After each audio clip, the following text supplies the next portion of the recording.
আঘাতের পর আঘাত। গোটা মক্কার মানুষ নবীর বিরুদ্ধে, কেউ নবীর পক্ষে নাই গো। যারা নবীর পক্ষে কাজ করে, নবীর কর্মী যারা কালেমা পড়ছে, চতুর্দিক দিয়া তাদেরকে মারধর করতেছে। একজন সাহাবী এসে বলে, হুজুর বেলাল রে মারতেছে, হুজুর খাব্বাব রে মারতেছে, অমুক সাহাবী শাহাদাত বরণ করছে, অমুক সাহাবীর বুকের উপর পাথর রাখছে, বেলালের জিহ্বার মধ্যে প্যারাক মাইরা রাখছে।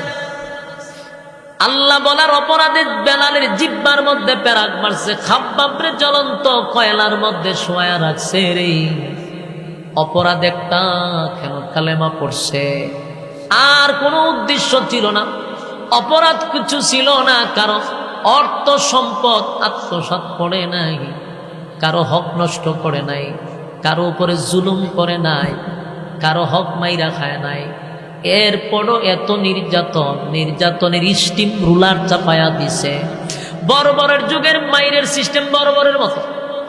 এক পা বাচ্চা এক গুড়ার সাথে, আরেক পা বাচ্চা আরেক গুড়ার সাথে, দুই গুড়ারে দুই দিকে ছেড়ে দিছে, দুই ফা দুই গুড়া লয়ে দৌড় মারছে। কতটা কষ্ট দিয়ে সাহাবায়ে কেরামদেরকে মারছে।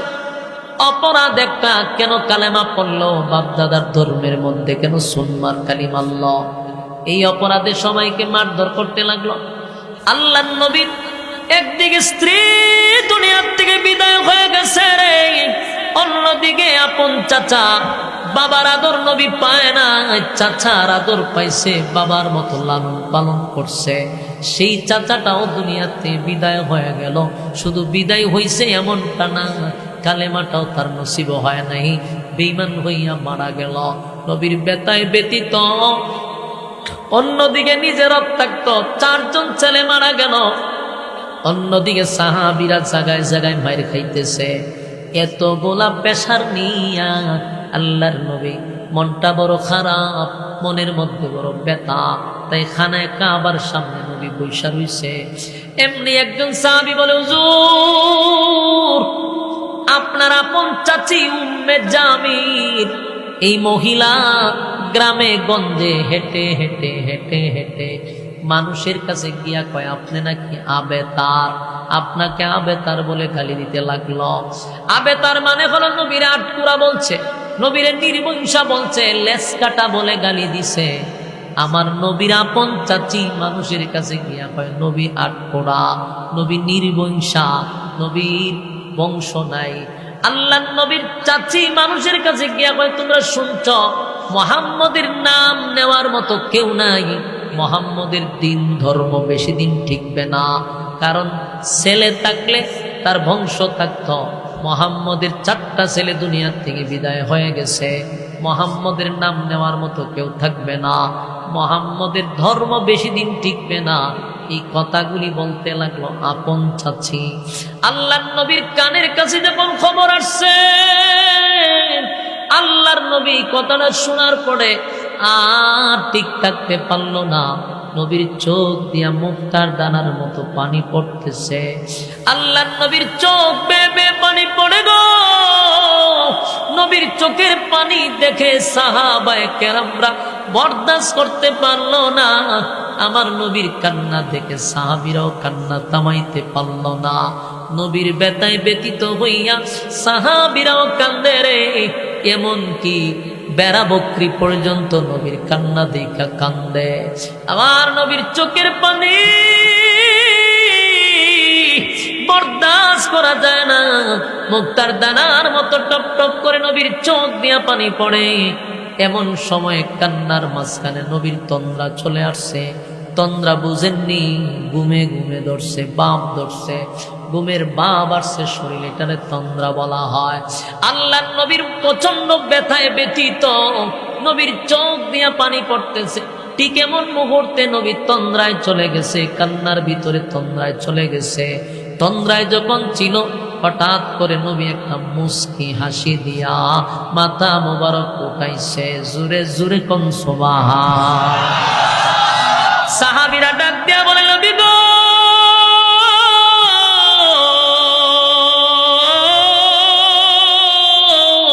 কেন কানলেন? আবার কেন হাসলেন? ওগো আল্লাহর পয়গম্বর, ভয় পায় আপনার সামনে কথা বলতে চাই না, বেয়াদবি মাফ করবেন। কিছুক্ষণ আপনি কানলেন, আপনার কান্নায় আমরা বেতায় ব্যতীত বেড়া বকরি পর্যন্ত কান্দে গো নবী আপনার কান্না দেখা। কিন্তু কান্নার মাঝখানে আবার মুস্কি হাসি মারলেন। আল্লাহ নবী আমাদের কাছে আশ্চর্য লাগছে, আপনি যদি বলতেন কেন হাসি দিলেন? আল্লাহ নবী বলেন, সাহাবীরা রে শুন, আমি কেন মুস্কি হাসি দিলাম?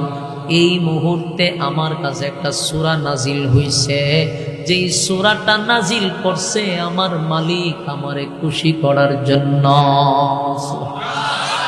এই সূরা নাজিল করছে আমার মালিক আমার সম্মান মর্যাদা নিয়া আমারে খুশি করার জন্য। আমার মালিক আমার নামে একটা সূরা নাজিল করছে আমার শানে। সূরাটার নাম হলো সূরা কাউসার। ইন্না আতাইনাকাল কাউসার। আমার যুবক ভাইরা, সূরা নাজিল হয়ে গেল, আল্লাহ ডাক দিয়া বলে, বন্ধু আপনার চোখের পানি আমি আল্লাহ বরদাস্ত করতে পারি না গো বন্ধু, বরদাস্ত করতে পারি না। কেন কান্দেন? কেন কান্দেন? খাদিজা দুনিয়া থেকে বিদায় হয়ে গেছে, এই জন্য কান্দেন। নবী খাদিজার প্রতি দুর্বল ছিল। কেন দুর্বল ছিল শুনেন। নবী ছিল একেবারে এতিম। নবী ছিল এতিম, 1 নাম্বার। 2 নাম্বার হলো নবী ছিল গরিব। আল্লাহ রাব্বুল আলামিন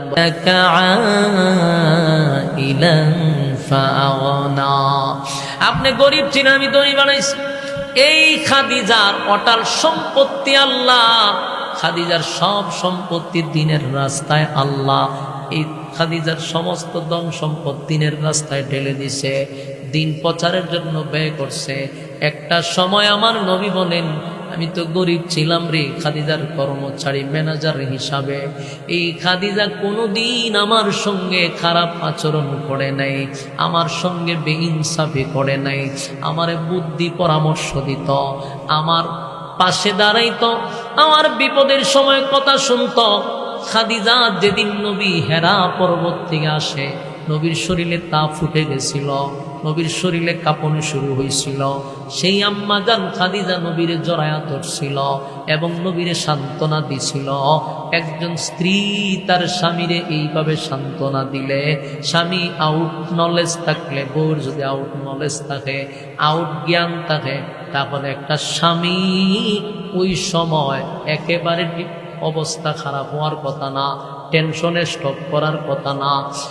একটা স্বামী ঘরের ভিতর আসলে পরে স্ত্রী যদি বুদ্ধিমতী হয়, স্ত্রী যদি দিনদার হয়, স্বামীরে প্রেসারে রাখবে না।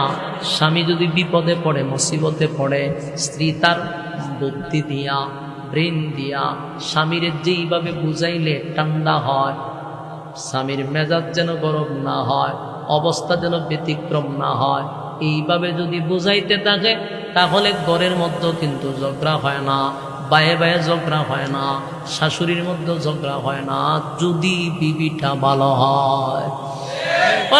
বাজার থেকে মাথাও তো গরম হয়, গরম ভাড়া দিছে না, হেতে তুলে দিছে ক্যাসেট বাজানে। হ্যাঁ, এই যে ক্যাসেট শুরু হয়েছে, ক্যাসেট শুনতে শুনতে দেখলে ফিতা শেষ হইবার আগে ওই হেরে ডাইরেক্ট শেষ। ঠিক নি? এরকম আছে না নাই? আমি তো গ্রামের মানুষ, মোটামুটি শুরুর থেকে দেখছি। ওরা দিন এলো বাজার থেকে কাজ কইরা মাথা নষ্ট, বেটার মেজাজ গরম, বেড়াইতে এমনি মেজাজ থেকে গরম, আর আয়া গরম হারাইতে ক্যাসেট চালু হয়ে যায়। এই যে ক্যাসেট চালু হয়, ইটার বন্ধ, এটা টিপ না দিলে, সুইচ টিপ না দিলে এটার ও টু চলে। আর এই ক্যাসেটের কারণে মার্ডার হয়, ক্যাসেটের কারণে দ্বন্দ্ব হয়, বড় ধরনের বিপদ আয়া ঢুকে। বাস্তব না বাস্তব? এই জন্য বুদ্ধি যদি থাকে, মেধা যদি থাকে, দিনদার যদি হয়, তাহলে স্বামীর মেজাজ গরম হইবার আগে এতে ঠান্ডা পানি নিয়ে দিবে। ঠিক নেই? খাদিজা অত্যন্ত বুদ্ধিমতী ছিল। রাসূল যখন কোনো কিছু বলতো, মাথা আতায় আতায় রাসূল বুঝাইতো, যা আপনি জীবনে কারো ক্ষতি করছেন, আপনি আমি আপনার মতো ভালো মানুষ মক্কাতে কেউ নাই, আপনার মতো ব্যক্তির ক্ষতি কেউ করবে না, আপনি কোনো টেনশন করেন না। এমন ভাবে বুঝাইতেন রাসূল কয় আমার খাদিজা চলে গেছে।